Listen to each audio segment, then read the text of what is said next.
જય શ્રી કૃષ્ણ. રાધે રાધે.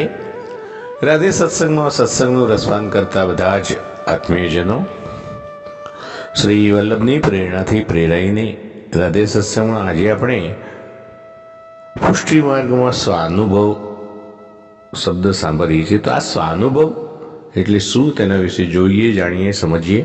પરંતુ તે પહેલાં આપે રાધે સત્સંગ ચેનલને સબસ્ક્રાઈબ ન કરી હોય તો સબસ્ક્રાઈબ કરશો, જેથી નિત્ય સત્સંગની જાણ આપને થઈ શકે. પ્રિયજનો, સ્વાનુભવ એટલે કે સ્વને થતો અનુભવ. આ સ્વાનુભવ કોને થતો?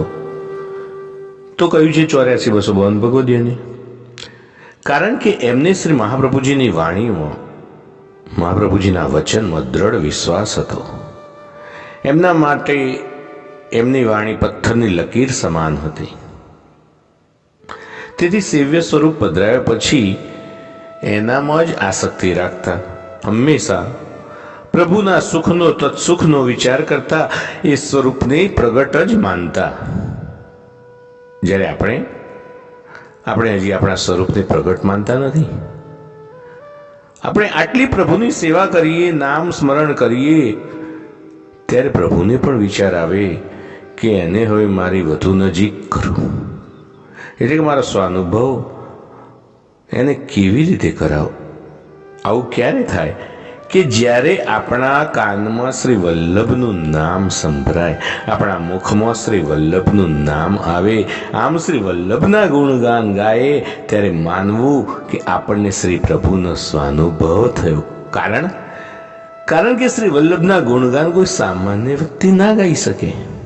પ્રિયજનો, અહીં એક વાત યાદ આવે કે એક રાજા હોય તો તેની કીર્તિ એના રાજ્યમાં તો હોય, પણ દેશ પરદેશમાં પણ હોય. પણ રાજાની રાણીના ગુણગાન અને સેવા કરવા કોને મળે? તો જે રાજાનો અંગત હોય, કે જેના પર રાજાને વિશ્વાસ હોય, એ જ રાણીની સેવા કે ગુણગાન કરી શકે.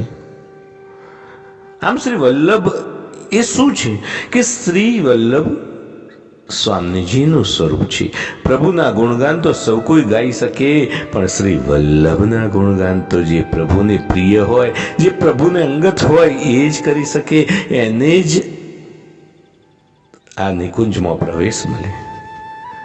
તો આમ પ્રભુને જેના પર વિશ્વાસ હોય એને પ્રભુને નિકુંજમાં પ્રવેશ મળે. જ્યારે કોઈ કહે કે મને તારાથી પ્રેમ છે, તો એમાં બહુ દમ ના હોય. પણ એમ કહે કે મને તારા પર વિશ્વાસ છે, તો તે પ્રેમ આપોઆપ થઈ જશે. શૃંગાર કરતી વખતે આપણે કીર્તન ગાઈએ છીએ, ભોગ શ્રૃંગાર મૈયા સુનિમો કો, શ્રી વિઠ્ઠલનાથ કે હાથ કો ભાવે. તો પ્રભુ અહીં એમને કહે છે કે મૈયા, મને તો અહીંયા કરતા શ્રી વિઠ્ઠલના ઘરે વધુ આનંદ આવે છે. અહીંયા તો મને રોકટોક હોય, ત્યાં મને કશી રોકટોક નથી. આમ પ્રભુ પણ અહીંથી શ્રી વિઠ્ઠલના, વલ્લભના ગુણગાન ગાય છે. તેથી આપણે પણ શ્રી વલ્લભના ગુણગાન ગાવા જોઈએ. જ્યારે આપણા મુખમાંથી ગુણગાન નીકળે ત્યારે જ એમ માનવું કે આપણા પર પ્રભુનો સ્વાનુભવ થયો. આમ શ્રી વલ્લભના ગુણગાન ગાવા જોઈએ. કારણ કે શ્રી વલ્લભ એ શ્રી સ્વામીજીનું સ્વરૂપ છે અને આપણા પ્રભુ એમને વશ છે.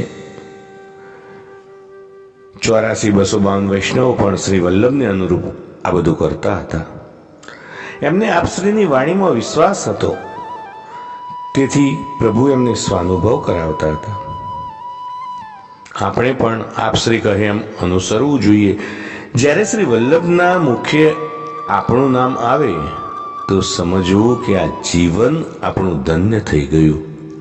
બીજું એ કે આપણને જે સ્વરૂપ પધરાવી આપ્યું છે એને પ્રગટ માનો, વધુ ને વધુ લાડ લડાવો. એની સાથે એક માં એના નાના છોકરાને બોલાવતું હોય તો કેવી રીતે કાલી ગયેલી ભાષામાં વાતો કરે, તેમ આપણે પણ આપણા પ્રભુ જોડે એવી વાતો કરતા રહેવાનું.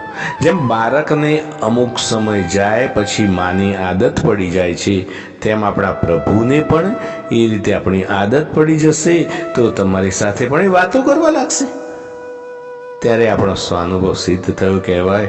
તો પ્રિયજનો, આ સાથે આજના સત્સંગને શ્રી વલ્લભના ચરણોમાં સમર્પિત કરી અત્રે વિરામ લઈએ. ફરી મળીશું રાધે સત્સંગમાં નવા સત્સંગ સાથે. જય શ્રી કૃષ્ણ. રાધે રાધે.